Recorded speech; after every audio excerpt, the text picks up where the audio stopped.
Gusto mo ba magbago buhay mo? At hindi mo alam kung anong gagawin mo?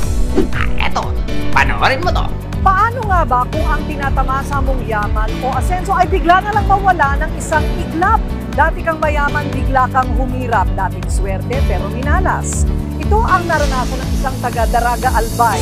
Pero pagkatapos niyang magsumikap, nagbalik ulit ang kanyang swerte.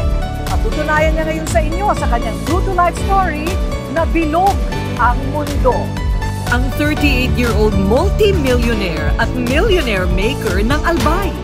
Sa likod ng kanyang tagumpay ay ang mga pagsubok na naglugmok sa noon ay marangya nilang buhay. May kaya parents ko kasi both sila pareho may negosyo. And dun ko rin na-experience na yung difference between may pera at wala. Kasi kumbaga parang iba yung treatment pag kumikita ka talaga ng malaki. Sa paghiwalay ng kanyang mga magulang, si Joseph ay pilit itinaguyod ang kanyang sarili. Kaya nang makakuha siya ng kanyang lisensya, ang jeep na natira sa kanila, siya na mismo ang namasada. Driver sa umaga, estudyante sa hapon. Baon ang determinasyong makaahon sa hirap.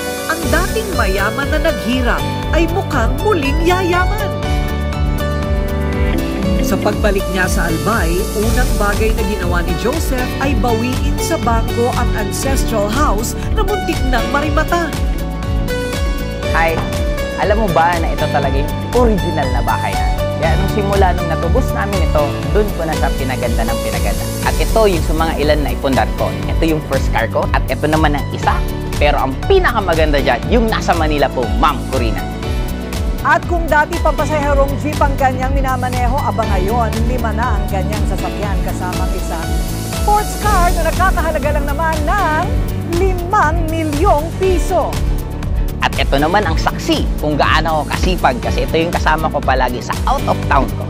Pero meron akong isang kwento na napaka-special. Bakit special? Kasi itong coaching to, niregalo ko sa special na tao, walang iba kung hindi yung papa ko, pati plate number, ginawa kong pangalan niya. Maliban sa bahay at mga kotse, kaliwat kanan din ang kanyang mga residential property sa Bicol at mga condo unit sa Maynila. Kaya naman si Joseph tumutulong na ngayon sa iba para maging multimilyonaryo kagaya niya. Ang financial literacy o yung kaalaman tungkol sa pagmamanage at pagpapalago ng ating kaperahan. Bakit nga ba hindi tinuturo sa eskwelahan? Nitong mga huling taon lang namulat ang ilan sa atin sa kahalagahan nito nang nagsulputan ang financial guru sa social media. At isa sa lagi natin nakikita ay si Joseph Lim, isa sa pinakakilala at pinakamadaling intindihin na nagbabahagi ng kanyang kaalaman sa bagay na yan. Panoorin po natin. Gusto kong yumaman. Ang makikita mo na ngayon, yung lahat ng bagay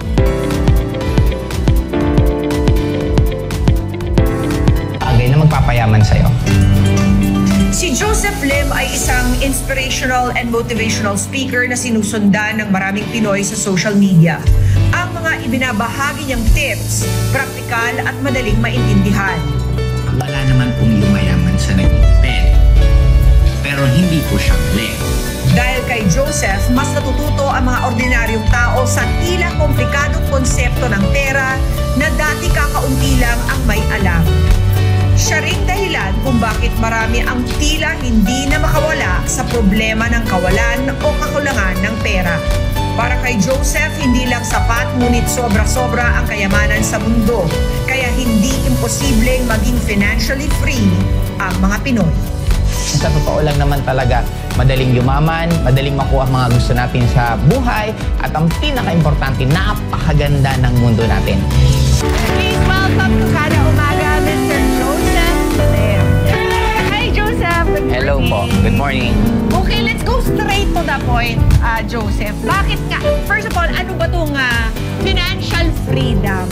At bakit sa tingin mo, ito ay kayang makamit ng bawat Pilipino? Ang financial freedom, ito yung more nabibili mo yung mga gusto mo, tapos hindi na umiikot yung buhay mo para kumita ng pera.